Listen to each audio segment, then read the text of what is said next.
A 2-year-old girl vanished from her Chicago apartment in 1930. She wasn't murdered. She wasn't lost. She lived a full life, married, aged, and died. Just 11 miles from her real parents. A baby without ever vanished in knowing she had been 1930. kidnapped.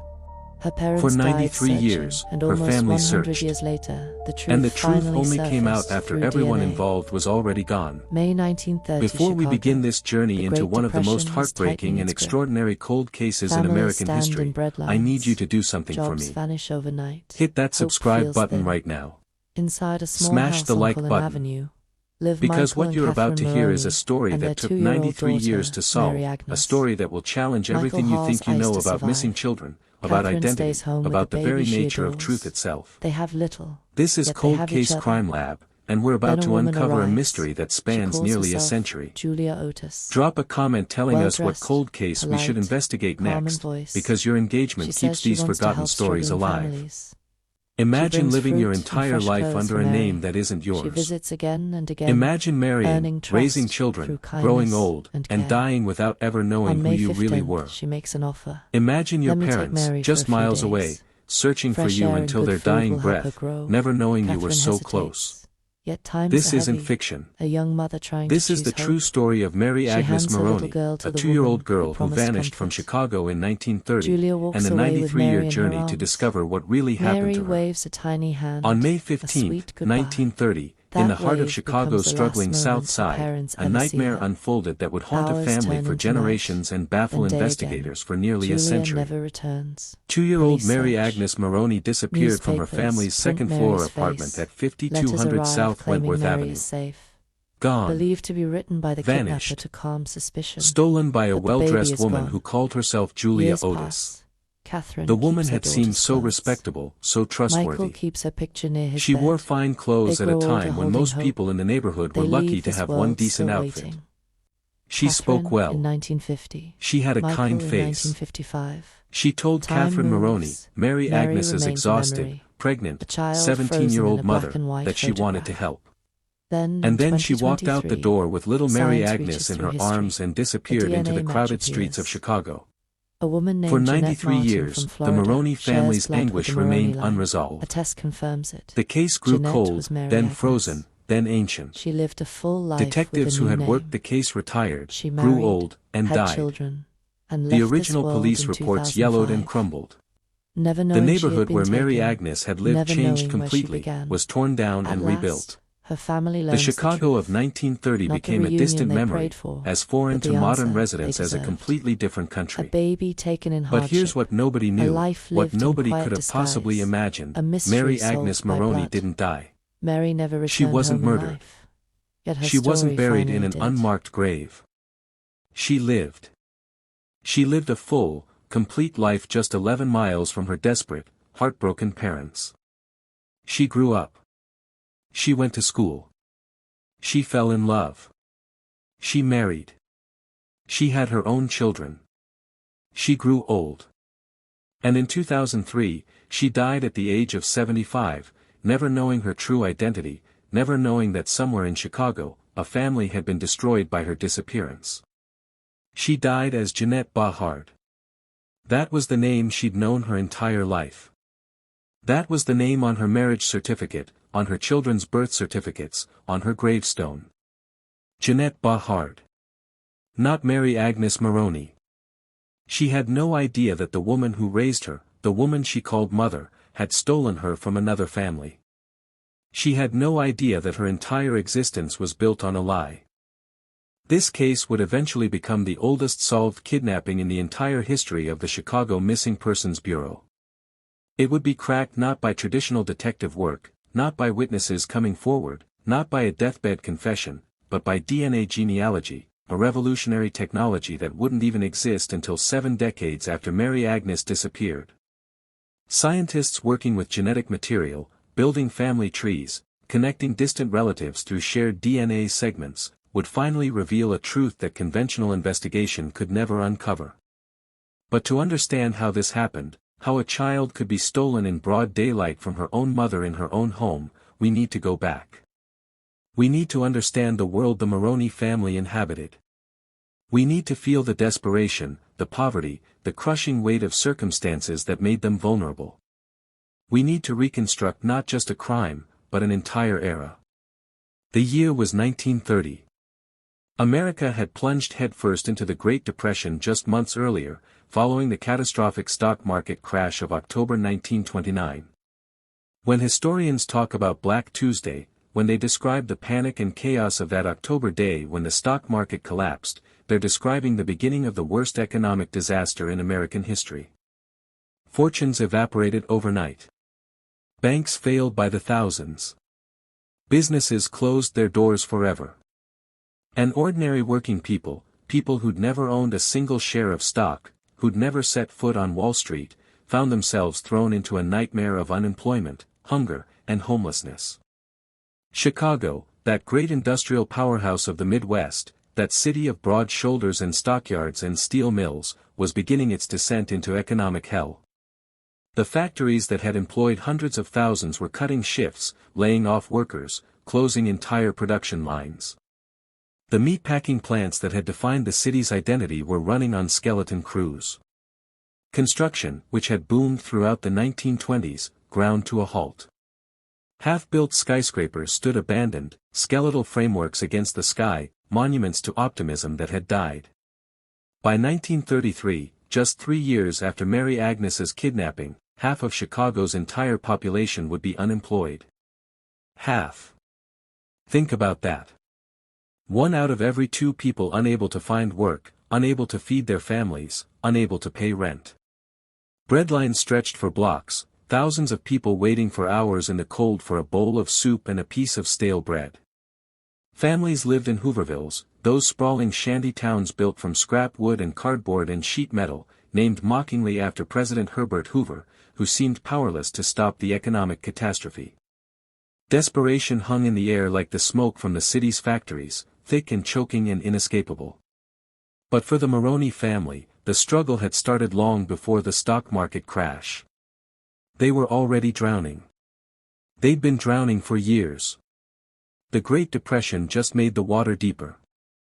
Michael J. Moroney was born in 1899, making him 31 years old when his daughter was stolen from him. Think about that age. 31. In today's world, 31 is young. People at 31 are just starting their careers, just beginning to build their lives. But in 1930, especially for a working-class immigrant in Chicago, 31 meant you were well into a hard life, a life that aged you faster than the calendar suggested. Michael's occupation tells you everything you need to know about the family's desperate circumstances. He worked the streets of Chicago passing out handbills. If you're not familiar with what that means, handbills were essentially advertisements printed on cheap paper. Companies would hire men like Michael to stand on street corners or walk through busy districts, handing these advertisements to anyone who would take them. It was grueling work. Mindless work. Work that required you to be on your feet for 10, 12, 14 hours a day, in the brutal Chicago summer heat, in the bone-chilling winter cold, in the rain and snow and wind that blew off Lake Michigan like it was trying to knock you down. For this work, Michael earned $15 per week. $15. That number probably doesn't mean much to you now, nearly a century later. So let me translate it. In today's money, accounting for all the inflation that's occurred over the past 90-plus years, $15 per week in 1930 is roughly equivalent to $260 per week in modern currency. That's about $13,500 per year. Think about trying to support a family on $13,500 a year today. Think about trying to pay rent, buy food, keep the heat on, clothe your children, handle any emergency that might arise. It's impossible. It was barely enough to keep the Moroney family from literal starvation. There was no margin for error. No safety net. No savings account. No relatives with money who could help. The Moroneys lived week to week, meal to meal, constantly teetering on the edge of complete destitution.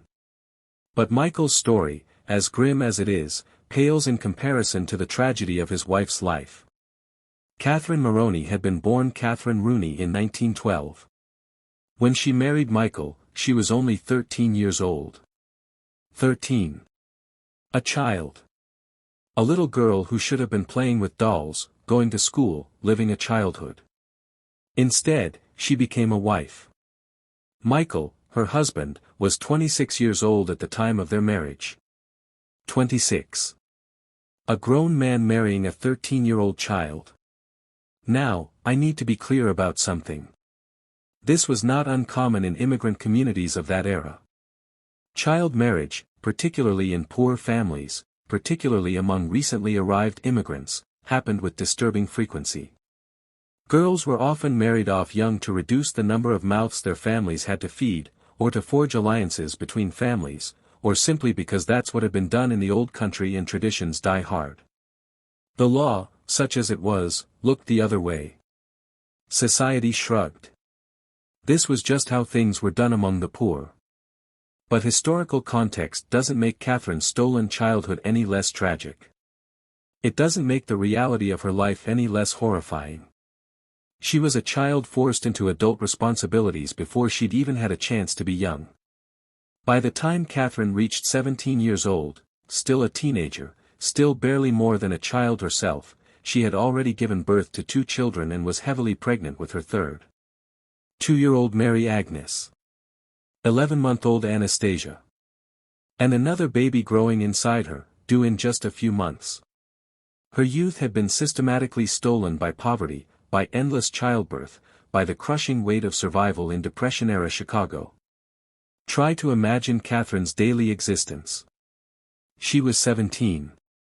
In a different life, in a different social class, she might have been finishing high school, going to dances, dreaming about her future. Instead, she was a mother of 2 with a third on the way, married to a man who was barely scraping by, living in a cramped apartment in a rough neighborhood, with no help, no support, no relief from the endless cycle of cooking, cleaning, and childcare. The Moroney family occupied a second-floor apartment in a building at 5200 South Wentworth Avenue, deep in Chicago's South Side. This was a working-class neighborhood, and when I say working class, I mean the kind of place where people worked until their bodies gave out, where everyone was struggling, where poverty was the common language that everyone spoke. The neighborhood was packed tight with immigrants and their American-born children, all fighting the same losing battle against economic circumstances that seemed designed to crush them. Irish families lived next to Italian families, lived next to Polish families, lived next to German families. The streets echoed with a dozen different languages. The smells of different cuisines mixed in the hallways of the tenement buildings. These were people who'd come to America chasing the promise of a better life, and many of them were discovering that the promise was harder to reach than they'd imagined. The buildings themselves were overcrowded, with multiple families often sharing spaces designed for one. Apartments that should have housed 4 people held 8, 10, 12. Privacy was a luxury nobody could afford. You heard everything your neighbors did. You smelled what they cooked. Their children played with your children. Their problems became your problems. The community was tight-knit by necessity, but that closeness came at a cost. Catherine's days followed a brutal, unending rhythm. She scrubbed floors in their cramped apartment, working on her hands and knees despite her pregnancy, because cleanliness was one of the few things she could control, one of the few ways she could maintain some dignity in the face of crushing poverty. She cared for 2-year-old Mary Agnes, a toddler who needed constant attention, who was curious and energetic and demanded to be fed, changed, entertained, watched every moment. She tended to 11-month-old Anastasia, a baby who was completely dependent on her for everything, who cried in the night, who needed to be nursed and held and comforted. And all the while, her swollen belly carried their third child. She was exhausted. Perpetually exhausted. The kind of exhaustion that seeps into your bones, that makes every movement an effort, that turns even the simplest task into a monumental challenge. She was 17 years old and she was exhausted in a way that most people never experience in their entire lives. There was no money for help. No money for childcare. No money to hire someone to come in and assist with the cleaning or the cooking or watching the children for even an hour so Catherine could rest. There was no money for anything beyond the barest necessities, and sometimes not even that. Sometimes Michael came home and there wasn't enough food for everyone, and Catherine would make sure the children ate while she went without. Sometimes the rent was due and they didn't have it, and they'd have to beg the landlord for a few more days, promise that Michael would get paid and they'd have the money soon. Michael's job meant he was gone for long stretches of time. He'd leave early in the morning, while the sun was just coming up, armed with stacks of handbills that he'd need to distribute throughout the day.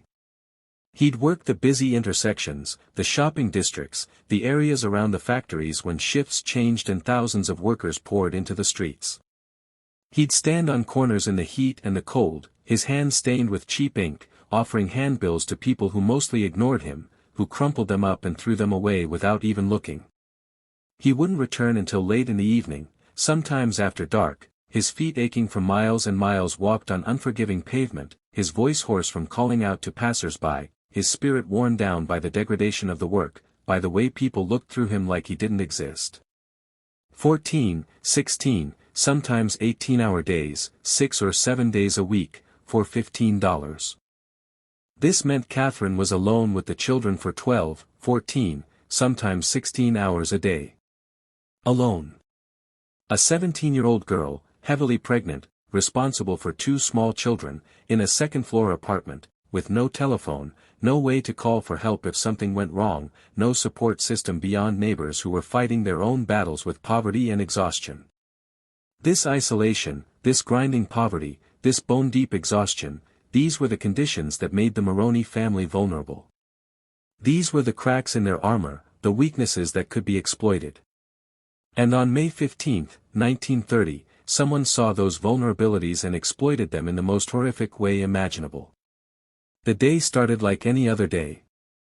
Michael left for work in the early morning. Catherine was left alone with Mary Agnes and Anastasia. The apartment was small, probably just 2 or 3 rooms total. The furniture was minimal, second-hand, worn from use. There was a small kitchen area where Catherine prepared what meals she could afford to make. There was a sleeping area where the whole family crowded together at night. Maybe there was a tiny sitting room, though in apartments that cheap, that was often a luxury they couldn't afford. Catherine's routine was probably something like this: wake when the children woke, which was early. Change diapers. If there was breakfast to be had, prepare it and feed the children. Clean up from breakfast. Wash dishes in cold water because hot water cost money. Watch Mary Agnes while trying to tend to Anastasia. Change more diapers. Try to keep Mary Agnes from getting into things she shouldn't, from wandering too close to the windows, from making too much noise that would bother the neighbors. Prepare lunch if there was food. Feed the children. Clean up. Change diapers. All of this while pregnant, while tired, while feeling the weight of another life growing inside her. And then, at some point during that day, there was a knock at the door. We don't know exactly what time it happened. The records from 1930 are incomplete, fragmented, pieces of a puzzle that's been scattered by time. But we know it was during the day, during the long hours when Catherine was alone with the children. We know that she answered the door. And we know that standing on the other side was a woman who called herself Julia Otis. Julia Otis. Even the name sounds fabricated, doesn't it? Too neat. Too simple. The kind of name someone might make up on the spot if they needed to give a name and didn't want to use their real one. But Catherine had no reason to be suspicious. The woman at her door looked respectable. She was well dressed at a time when most people in the neighborhood were wearing clothes that had been mended a dozen times, that were threadbare and faded from too many washings. The woman spoke well.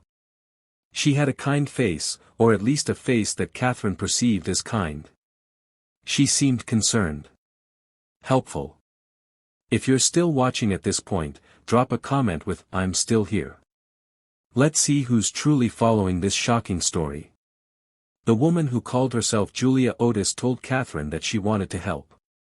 The exact words she used have been lost to time, buried in reports that no longer exist or were never properly filed in the first place. But we can imagine the conversation. We can reconstruct it based on what we know about similar cases, about the tactics that child kidnappers have used throughout history. Maybe Julia Otis said she knew how hard it was to be a mother, to be so young and responsible for so much. Maybe she noticed that Catherine was pregnant and expressed sympathy, said she remembered how difficult pregnancy could be, how exhausting. Maybe she offered to help with the children, to give Catherine a break, just for a little while. Maybe she said she was with a charity organization that helped struggling families, that she could take Mary Agnes for a walk, let Catherine rest, bring the child back in an hour or two. Whatever she said, it worked. Catherine, exhausted and overwhelmed and probably desperate for any kind of help, any kind of relief, trusted this stranger. She let Julia Otis take 2-year-old Mary Agnes. She watched as the well-dressed woman carried her daughter down the stairs of the tenement building. She probably stood in the doorway, Anastasia on her hip, watching them disappear into the street below. Maybe she felt a moment of peace, a brief respite from the constant demands of motherhood. Maybe she thought she'd use the time to rest, to lie down for a few minutes, to give her swollen feet and aching back a break. And then the hours passed. 1 hour. 2 hours. 3 hours. The sun moved across the sky. Shadows lengthened. And Julia Otis did not return with Mary Agnes. Try to imagine the growing panic Catherine must have felt. At first, maybe she told herself it was fine. The woman had probably just taken Mary Agnes for a longer walk than planned. Maybe they'd stopped at a park. Maybe the child had fallen asleep and the woman was waiting for her to wake. But as more time passed, as the afternoon turned to early evening, the reassurances Catherine gave herself would have started to crumble. Where was her daughter? Who was this woman really? What was her address? Catherine realized with growing horror that she knew almost nothing about the woman who had taken Mary Agnes. She didn't know where she lived. She didn't even know if Julia Otis was her real name. She had no way to find her, no way to contact her, no way to get her daughter back. When Michael came home from his long day of distributing handbills, exhausted and probably expecting dinner and some semblance of normalcy, he walked into a nightmare. His wife was hysterical. His 2-year-old daughter was gone. A stranger had taken her. And they had no idea where to even begin looking. They contacted the police. In 1930, the Chicago Police Department was a different beast than it is today. It was corrupt, underfunded, overwhelmed by the rising crime that accompanied the Great Depression. Prohibition was still in effect, which meant organized crime controlled huge swaths of the city. The police were more concerned with gangsters and bootleggers than with missing children from poor immigrant families. But they took the report. They wrote down the details. 2-year-old Mary Agnes Moroney, last seen with a woman calling herself Julia Otis. Well-dressed woman. No other description. No address. No leads. The investigation, such as it was, went nowhere. There were no witnesses who came forward. Nobody in the neighborhood had seen anything useful. The woman who called herself Julia Otis had vanished as completely as Mary Agnes herself. She'd walked into the Moroney family's life, destroyed it, and disappeared like she'd never existed.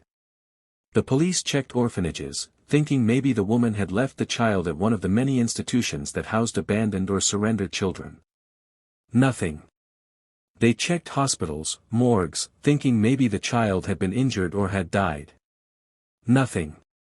They distributed descriptions, asked other police districts to be on the lookout. Nothing. Mary Agnes Moroney had simply ceased to exist. For Michael and Catherine, life became an unbearable purgatory. They couldn't grieve because they didn't know if Mary Agnes was dead. They couldn't move on because she might be out there somewhere, alive, waiting to be found. Every child they saw on the street might be her. Every woman with a little girl might be Julia Otis. They were trapped in an endless nightmare of not knowing. Catherine gave birth to her 3rd child, the baby she'd been carrying when Mary Agnes was taken. Can you imagine carrying a child, going through labor and delivery, while your other child is missing? The joy that should have accompanied the birth of a new baby would have been completely overshadowed by the absence of Mary Agnes. Every time Catherine looked at her newborn, she must have thought of the daughter who was gone. The years passed. 1 year became 5 years became 10 years. The case grew colder. The police stopped actively investigating. There were always new cases, new crimes, new missing children. Resources were limited. After a while, the Moroney case was just another file in an overflowing cabinet, another unsolved mystery gathering dust. Michael and Catherine never stopped hoping. They never stopped looking. In a different time, with different technology, they might have been able to organize massive search efforts, might have been able to plaster Mary Agnes's picture on milk cartons or television screens or social media. But this was the 1930s, 1940s, 1950s. They had nothing. Just hope. Just the desperate belief that someday, somehow, they'd find their daughter. Catherine died in 1976, 46 years after Mary Agnes was taken. She was 64 years old. She'd lived most of her life not knowing what had happened to her child. She died not knowing. Can you imagine that? Dying with that question unanswered, that wound never healed. Michael lived longer. He died in 1985, 55 years after the kidnapping. He was 86 years old. He'd spent more than half his life searching for a daughter he'd never found. He died not knowing the truth, died believing that the mystery would never be solved. Their other children grew up in the shadow of Mary Agnes's disappearance. Anastasia, who'd been just 11 months old when her sister was taken, grew up hearing about the sister she'd never really known. She grew up watching her parents grieve, watching them hold on to hope that became more and more painful as the years passed. The other children, born after Mary Agnes's disappearance, grew up with a ghost in the family, a sister who existed only in stories and photographs, and the grief that never quite left their parents' eyes. The case went cold. Frozen. Ancient. Detectives who had worked on it in the beginning retired. They grew old. They died. New detectives came along who'd never even heard of Mary Agnes Moroney. The neighborhood where she'd lived changed completely. The building at 5200 South Wentworth Avenue was probably torn down and rebuilt multiple times over the decades. The Chicago of 1930 became as distant and foreign as a completely different country. And all the while, just 11 miles away, a woman named Jeanette Bahard was living her life. Jeanette didn't know she'd been stolen. How could she? She'd been taken when she was 2 years old, young enough that she had no clear memories of the time before. The woman who raised her, the woman she called mother, had told her a story about her origins, and Jeanette had no reason to doubt it. Children believe what they're told by the adults they trust. We don't know exactly what story Jeanette was told about her early childhood. Those details died with her in 2003. But she believed she was Jeanette Bahard. That was her name. That was her identity. She never questioned it. She grew up in the Chicago area, just a few miles from where the Moroney family continued to grieve her loss. She went to school. She had friends. She had birthday parties and Christmas mornings and all the normal experiences of childhood. She was, by all accounts, a normal kid living a normal life. She became a teenager. She fell in love. She married. She had children of her own. She became a mother, and she had no idea that her own mother was somewhere else, still looking for her, still hoping to find her. Jeanette lived in the same city as her birth family. The same city. They might have passed each other on the street. They might have stood in the same checkout line at a grocery store. They might have sat in the same section at a baseball game or a concert. They were that close, and they had no idea. As Jeanette's children grew, as she became a grandmother, as her hair turned gray and her face showed the lines of a life well lived, the Moroney family was shrinking. Catherine died in 76. Michael died in 85. The siblings who remembered Mary Agnes were aging, and the mystery of what had happened to their sister remained unsolved. In 2003, Jeanette Bahard died. She was 75 years old. She'd lived a full life. She'd loved and been loved. She'd raised children and seen grandchildren born. She'd experienced joy and sorrow and all the complicated emotions that make up a human existence. And she died never knowing who she really was. She was buried under the name Jeanette Bahard. Her obituary listed her as Jeanette Bahard. Her family mourned her as Jeanette Bahard. The gravestone that marks her final resting place bears the name Jeanette Bahard. And the case of Mary Agnes Moroney remained unsolved. But then something extraordinary happened. Technology caught up with the mystery. DNA testing had been around since the 1980s, but it was primarily used in criminal cases, to match suspects to evidence from crime scenes. The idea of using DNA to solve cold cases, especially cases involving missing persons or unidentified remains, was still relatively new in the early 2000s. But it was gaining traction. Even more revolutionary was the development of genetic genealogy. This was the practice of using DNA testing combined with traditional genealogical research to identify people, to build family trees, to connect distant relatives who might never have known they were related. Companies like Ancestry DNA and 23andMe were starting to make DNA testing accessible to ordinary people who wanted to learn about their heritage, who wanted to understand where their ancestors came from. What these companies and their customers didn't fully realize at first was that they were creating massive databases of genetic information that could be used for purposes beyond personal curiosity. Law enforcement agencies started to understand that these DNA databases could be the key to solving cold cases that had been unsolvable by any other means. The technique is complex, but here's a simplified explanation.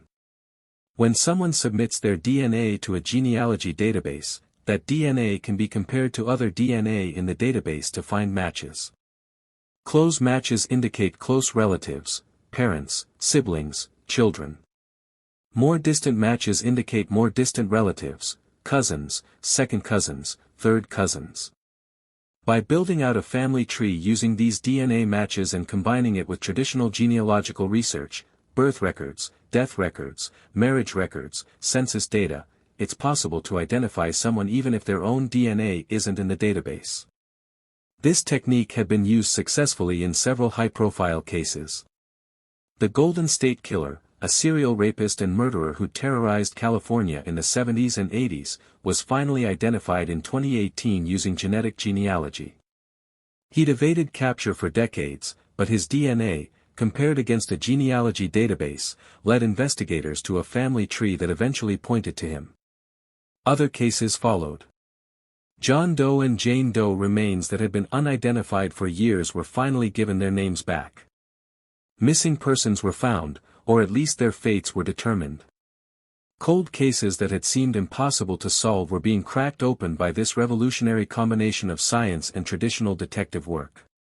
And someone, somewhere in the Chicago Missing Persons Bureau, thought about Mary Agnes Moroney. The case was ancient. 93 years old. Everyone directly involved was dead. Michael and Catherine had passed away decades earlier. Mary Agnes herself, if she'd survived, would have been in her 70s. The chances of solving the case seemed impossibly remote. But there was a possibility, however slim, that DNA could provide answers. If Mary Agnes had survived, if she'd lived a full life, she might have descendants. Those descendants might have submitted their DNA to genealogy databases. And if they had, if the science worked the way it was supposed to, it might be possible to identify what had happened to her. The challenge was that they needed DNA from Mary Agnes herself, or from her direct descendants, to compare against the Moroney family DNA. But Mary Agnes had disappeared in 1930. There was no DNA sample from her. She'd been taken before DNA testing existed, before anyone even knew what DNA was. Or was there? This is where the investigation becomes almost miraculous in its improbability. Somewhere in the evidence files, somewhere in the dusty boxes of old case materials, someone found something that had belonged to Mary Agnes Moroney or to the Moroney family. Maybe it was a piece of clothing. Maybe it was a hairbrush. Maybe it was something else entirely. The specific details haven't been made fully public, but whatever it was enough to extract a DNA sample. That DNA was processed, analyzed, and entered into the genealogy databases. And then the waiting began. Would there be any matches? Would the DNA connect to anyone? Or had Mary Agnes died in 1930 or shortly thereafter, her DNA lost forever? The matches came back. Not a direct match to Mary Agnes herself, but matches to people who shared DNA with the Moroney family. Distant cousins. People who descended from the same ancestors as Mary Agnes, who carried pieces of the same genetic puzzle. Now came the painstaking genealogical work. Investigators had to build family trees. They had to trace lines of descent, figure out how these DNA matches connected to the Moroney family, and then work forward through the generations to see where those family lines led. They built trees going back to Mary Agnes's grandparents, then forward through all the descendants. They tracked births, marriages, deaths. They used census records, city directories, church records, anything they could find that documented who lived where and when. And slowly, impossibly, a picture began to emerge. There was a DNA signature that didn't quite fit. A line of descent that went through someone who shouldn't have been there. A family tree that had an unexpected branch. The investigation focused on a woman named Jeanette Bahard. She'd died in 2003, but she'd had children. Those children had DNA that showed they were descended from the Moroney family line. But that didn't make sense. Jeanette Bahard wasn't related to the Moroneys. Or was she? Investigators dug deeper into Jeanette Bahard's history. Where had she come from? Who were her parents? What was her story? And that's when the pieces started to fall into place. Jeanette Bahard had been raised by a woman who claimed to be her mother, but there were inconsistencies in the story. There were gaps in the documentation. There were questions that had never been asked, or had been asked and answered with lies. The ages matched. Jeanette Bahard had been born, according to her birth certificate, around 1928. Mary Agnes Moroney had been born in 1928. Jeanette had lived in the Chicago area her entire life. Mary Agnes had been taken from Chicago. The DNA didn't lie. Jeanette Bahard's descendants shared DNA with the Moroney family because Jeanette Bahard was Mary Agnes Moroney. The woman who had called herself Julia Otis in 1930 had stolen 2-year-old Mary Agnes and raised her as her own daughter under a different name. She'd fabricated a birth certificate, or obtained one through illegal means. She'd created an entire identity for a child who already had an identity. And she'd gotten away with it for 73 years. Mary Agnes had lived just 11 miles from her birth parents. 11 miles. In a city as large as Chicago, 11 miles might as well be a world away, but it's also close enough that their paths could have crossed 1,000 times. Every time the Moroney family drove through that part of the city, they might have passed the house where Mary Agnes lived, never knowing she was so close. Mary Agnes had children who never knew their mother's true identity. She had grandchildren who carried the Moroney DNA without knowing they were Moroneys. She had an entire family tree that had been built on a lie, on a false identity, on a kidnapping that had never been solved. She died in 2003, never knowing the truth. Never knowing that she'd been stolen. Never knowing that somewhere in Chicago, a family had been destroyed by her disappearance. Never knowing that she had siblings she'd never met, that her parents had searched for her until the day they died, that her true name was Mary Agnes Moroney, not Jeanette Bahard. The revelation, when it was finally made public in 2023, 20 years after Jeanette's death and 93 years after the kidnapping, was stunning. The oldest solved kidnapping case in Chicago history. A mystery that had spanned nearly a century, that had outlived everyone who'd been directly involved, finally solved by science that hadn't existed when the crime was committed. Jeanette's children and grandchildren had to grapple with an impossible truth. The woman they'd known, the woman they'd loved, had been living under a stolen identity her entire life. She wasn't who they thought she was. Her history, her family connections, everything they thought they knew about their own heritage, had to be rewritten. And they discovered they had an entire other family they'd never known existed. The Moroney descendants, the children and grandchildren of Mary Agnes's siblings, were their relatives. They shared DNA. They shared a connection to a woman who'd been taken from one family and raised by another. The woman who had kidnapped Mary Agnes, the woman who had called herself Julia Otis, was never identified. She'd probably died decades earlier, taking her secrets to the grave. We'll never know why she took Mary Agnes. We'll never know if she was unable to have children of her own and stole someone else's child out of desperation. We'll never know if she was involved in some kind of illegal adoption ring. We'll never know if she had some other motive entirely. What we do know is that she committed a crime that destroyed one family and built another on a foundation of lies. We know that Mary Agnes Moroney lived her entire life as Jeanette Bahard, never knowing the truth about who she was. We know that Michael and Catherine Moroney died without ever finding their daughter, died without knowing that she'd lived a full life just a few miles away from them. This case represents both the worst of humanity and the best. The worst because someone stole a child and got away with it for almost a century. The best because dedicated investigators, working with cutting-edge science, refused to let the case remain unsolved. They used tools that would have seemed like magic to the police officers who first took the missing person report in 1930. They built family trees connecting thousands of people across multiple generations. They analyzed DNA sequences and compared genetic markers.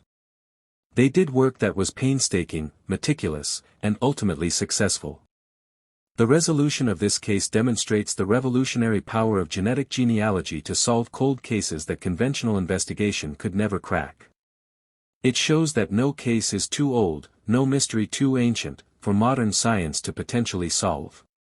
It gives hope to other families who have missing loved ones, who have spent decades not knowing what happened, that someday, somehow, they might get answers.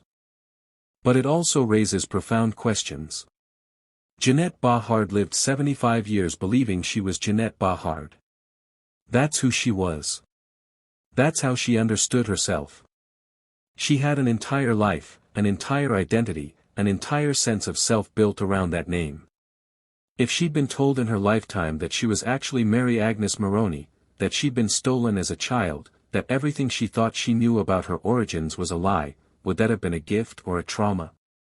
Her children and grandchildren now know the truth. They know that their mother and grandmother was born Mary Agnes Moroney. They know that she was kidnapped. They know that she has an entire other family that she never knew existed. But Jeanette herself never knew. She lived and died as Jeanette Bahard. In some philosophical sense, that's who she was, regardless of the name she was born with. There's no right answer to this question. It's one of those impossible situations where any resolution is both wonderful and terrible. Wonderful that the truth was finally discovered, that the oldest kidnapping case in Chicago history was finally solved, that the Moroney family finally knows what happened to Mary Agnes. Terrible that Mary Agnes never knew, that Michael and Catherine died without answers, that a family was destroyed and can never be made whole. This case will be studied by law enforcement, by genealogists, by criminologists, by anyone interested in how modern technology can be applied to solve historical crimes. It will be written about in textbooks and academic papers. It will be the subject of documentaries and podcasts and articles. It represents a watershed moment in the application of genetic genealogy to cold cases. But beyond the forensic significance, beyond the scientific achievement, this is a human story. It's a story about a little girl who was stolen. About parents who never stopped looking for her. About a woman who lived her entire life not knowing her true identity. About families separated by crime and reunited by science, decades too late for the reunion to involve the people who needed it most. It's a story about poverty and desperation, about how vulnerable people are when they're struggling just to survive. Catherine Moroney was a 17-year-old mother of two, pregnant with her third child, living in a cramped apartment while her husband worked impossible hours for barely enough money to keep them fed. When a well-dressed woman offered to help, offered to give her a moment of relief, she had no reason to refuse. The woman looked respectable. She seemed kind. And Catherine was so tired, so overwhelmed, so desperate for any kind of assistance. The woman who called herself Julia Otis exploited that vulnerability. She saw a family that was barely holding on, and she took advantage of their circumstances. She stole their child and disappeared, leaving behind a crater of grief that never healed. For 93 years, this crime went unpunished. The woman who kidnapped Mary Agnes was never caught, never charged, never held accountable. She lived her life, whatever life that was, and died without ever facing justice. That's the reality of many cold cases. The perpetrators die before they're identified. Justice, in the legal sense, becomes impossible. But there's another kind of justice, a quieter kind. The justice of truth finally being revealed. The justice of a family finally knowing what happened to their loved one. The justice of a name being restored, of an identity being reclaimed even after death. Mary Agnes Moroney was born Mary Agnes Moroney. She lived as Jeanette Bahard. But now, in death, she can be acknowledged as both. She can be remembered as a stolen child who lived a full life despite the circumstances of her upbringing. Her grave might bear the name Jeanette Bahard, but the historical record now knows she was Mary Agnes Moroney. Her parents, Michael and Catherine, never got to see her again. They never got to hold their little girl, to see what kind of woman she became, to meet their grandchildren. They died with that absence, that unknowing, that grief. But now, more than 2 decades after the last of them passed away, the truth is known. Mary Agnes wasn't murdered. She wasn't buried in an unmarked grave. She lived. She survived. She had a life. Is that a comfort? It's impossible to say. It depends on how you look at it. On one hand, knowing that Mary Agnes lived a full life, that she wasn't harmed or killed, that she experienced love and family even if it wasn't with her biological family, might be a kind of solace. On the other hand, knowing that she was so close, just 11 miles away, and could have been found if only they'd known where to look, might make the tragedy even more painful. The Moroney descendants, the grandchildren and great-grandchildren of Mary Agnes's siblings, now know they have relatives they never knew existed. Jeanette's descendants now know they're part of the Moroney family tree. These 2 branches of the family, separated by a kidnapping in 1930, have been reconnected by DNA in 2023. Some of them have met. Some of them have chosen to build relationships, to acknowledge this newly discovered connection. Others have kept their distance, unsure how to process the information, unsure what it means for their own sense of identity and family. This is the messy, complicated reality of solving cold cases. The truth, when it's finally revealed, doesn't always provide clean closure. It doesn't always make everything better. Sometimes it opens new wounds even as it closes old ones. Sometimes it raises as many questions as it answers. But it matters. Truth matters. Identity matters. Mary Agnes Moroney, known in life as Jeanette Bahard, deserves to have her true story told. Her parents, Michael and Catherine, deserve to be remembered not just as victims but as people who never gave up hope. The case deserves to be solved, even 93 years after the crime was committed. This is what Cold Case Crimelab is all about. We tell the stories that time has forgotten. We shine a light on the cases that went cold, that were filed away and ignored, that seemed impossible to solve. We celebrate the investigators who refused to give up, who used every tool at their disposal to find the truth. We honor the victims and the families who suffered, who waited, who hoped against hope for answers.